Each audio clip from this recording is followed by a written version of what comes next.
All right, let's take a deep dive today into something that might make you kind of, well, wrinkle your nose a bit. We're talking bad breath.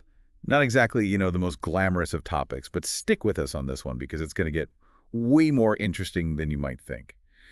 We dug into some research from the National Library of Medicine, and trust me, there's a lot more to learn about bad breath than you might expect. Absolutely. It's really a surprisingly complex issue. It's clinically known as halitosis, by the way. And it's certainly not just about, forgetting to brush your teeth, although that is a pretty good place to start. Okay, so let's start there then. I mean, we all know that skipping the brushing and flossing can lead to some, let's just say, less than fresh breath. But what's the science behind that? What's actually going on? Well, it kind of works like this. Every time you eat, you inevitably leave behind tiny little food particles in your mouth. And those become like a feast for the bacteria that naturally live in there. As they break down that food, they release these things called volatile sulfur compounds. And those, Well, these smell like rotten eggs. So basically, our mouths are like tiny little factories just churning out smelly gas. pretty much, yeah. That makes sense. Yeah. But what about those times when you are super diligent with the brushing and the flossing, but you still catch a whiff of your own bad breath? What else could be going on in those cases? Oh, that's a great question. And that brings us to some of the less obvious culprits. One of the more common ones is gum disease or periodontitis. It's basically when your gums get all inflamed and infected, it creates these little pockets below the gum line. And that's where the bacteria can really hide out and just thrive. And even if you're brushing and flossing regularly, it's really hard to reach into those pockets. So those bacteria, they just keep on producing those odor-causing compounds. So it's like this hidden source of bad breath lurking beneath the surface. A good reminder to pay attention to our gum health for sure. What else can contribute to bad breath? Another interesting one is dry mouth or xerostomia. It's a condition where you just don't produce enough saliva. Now, why is saliva so important? Well, saliva, it's like your mouth's natural cleaning crew, constantly rinsing away food particles and neutralizing acids produced by bacteria. Without enough saliva, things can get pretty funky in there. Yeah, it's like your mouth is missing its own built-in mouthwash. Now that you mention it, I have noticed that my breath can get a bit, stale when I'm dehydrated. Yeah. Are there any other reasons why someone might have dry mouth? Yeah, definitely. Certain medications can cause dry mouth as a side effect. And then there are some medical conditions like Sjogren's syndrome, which can lead to chronic dry mouth. It's actually pretty amazing how many different salivary glands there are in your mouth.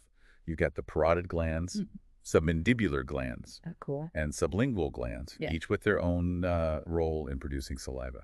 Okay, so we've got gum disease, dry mouth, any other, surprising culprits we should be aware Oh, of? absolutely. Get ready for this one. Sinus infections. Really? Oh, yeah. You might not think of your nose as contributing to bad breath, but when you have sinusitis, you know that inflammation. It can lead to postnasal drip. And the mucus that drips down the back of your throat, well, that can harbor bacteria, which can produce those, unpleasant odors. So it's like a double whammy. Yeah. You're already miserable from the sinus infection, and then on top of it, you've got bad breath.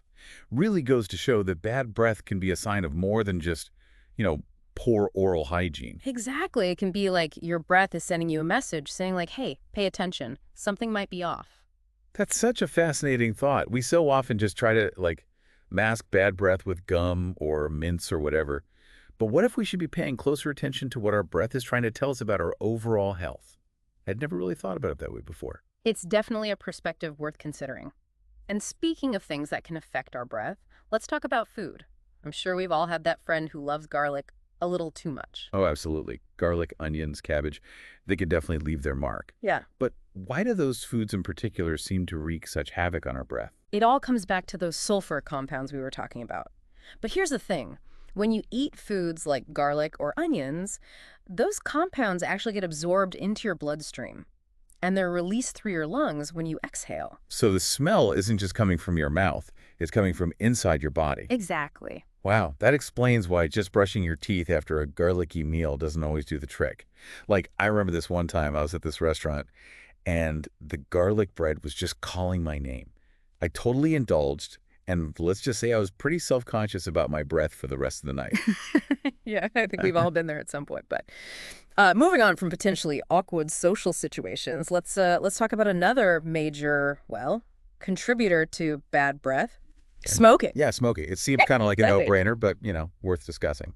We all know it's bad for our health in general, but how does it specifically affect our breath? Well, it's more than just the lingering smell of smoke. Cigarettes contain thousands of chemicals, many of which are absorbed right into your system, and these chemicals they affect your saliva production and can dry out your mouth.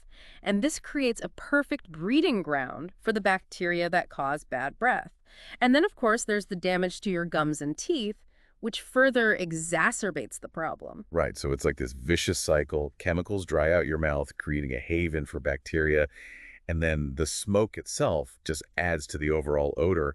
And of course, let's not forget the long-term health risks associated with smoking, like gum disease and oral cancer. Exactly. Smoking is a major risk factor for a whole host of oral health problems. So if you're a smoker and you're concerned about bad breath, quitting is one of the best things you can do for your oral health and your overall health, in fact. Absolutely. Okay, so we've covered the usual suspects: poor oral hygiene, gum disease, dry mouth, even sinus infections, and those pungent foods.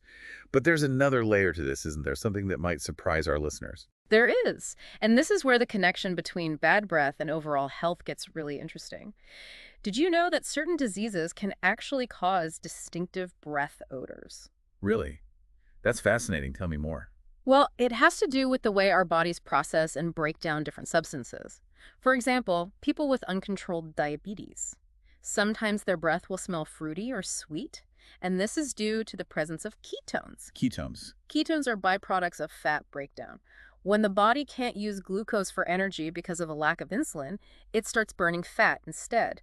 And this leads to a buildup of ketones in the blood, and those ketones can be detected in the breath. Wow, so it's like our bodies are literally sending us signals through our breath. It's like a built-in alarm system. Exactly, and it's not just diabetes. Kidney failure can cause breath to smell like ammonia.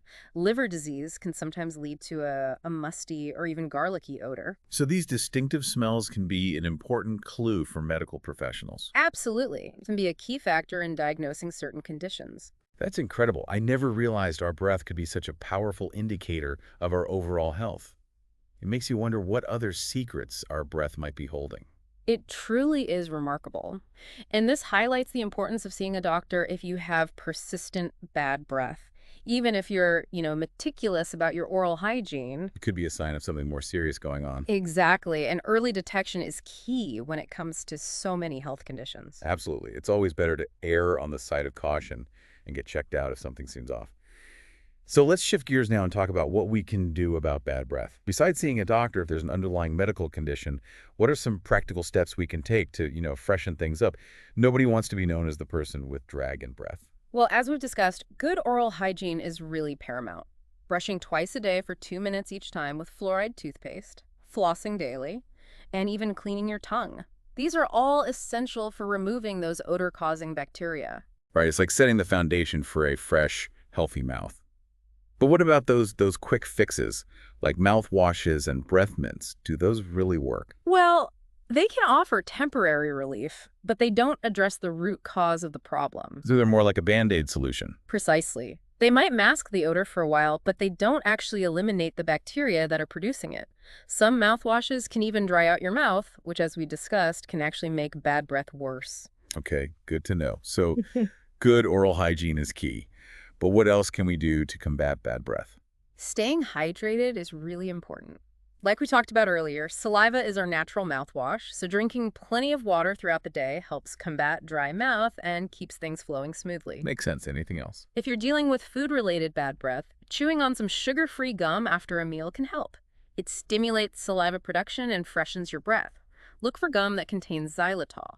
It's been shown to have some antibacterial properties. Oh, that's a good tip. I'll have to remember that. And of course, as you mentioned earlier, addressing any underlying medical conditions is crucial. So if you're concerned about persistent bad breath, don't hesitate to reach out to your doctor or dentist. Absolutely. They can help you figure out the cause of the problem and recommend the best course of treatment. This has been such an eye-opening deep dive. We've learned so much about the science behind bad breath, from the role of bacteria to the surprising connection with our overall health. It's amazing to think that something as simple as our breath can tell us so much about what's going on inside our bodies. It's been a pleasure exploring this topic with you. And I'm sure our listeners are feeling much more informed, even if the topic isn't the most glamorous. I Oh. know I am. Yeah, it's like a secret language our body uses to communicate with us. We just need to learn how to decode it. Exactly, and it's a language worth paying attention to. Even though we've been approaching this topic with like curiosity and even humor, it's important to acknowledge that for some people, bad breath can be, a real source of self-consciousness and anxiety. Absolutely. It can impact social interactions, self-esteem, even professional opportunities. But there's really no need to suffer in silence. If you're dealing with bad breath, there are resources available to help. That's a really important point. Where would you suggest someone start if they're concerned about their breath? The first step is to talk to your dentist. They can examine your mouth, assess your oral hygiene practices, and rule out any underlying dental issues, like gum disease or cavities. And if necessary, they can refer you to a doctor to explore other potential causes. Right, because as we've learned, bad breath can sometimes be a sign of a more serious systemic health issue. Exactly. And it's important to, not be afraid to ask questions. Your dentist and doctor are there to help you understand the causes of your bad breath and find the best solutions for you. I couldn't agree more. Well, on that note, I think we're going to wrap up this fascinating deep dive into the sometimes stinky, but always intriguing world of bad breath. Hope you learned something new and maybe even had a few laughs along the way. And remember, pay attention to your breath. It might be trying to tell you something. It's been a pleasure. Until next time, stay curious and keep exploring that fascinating world within a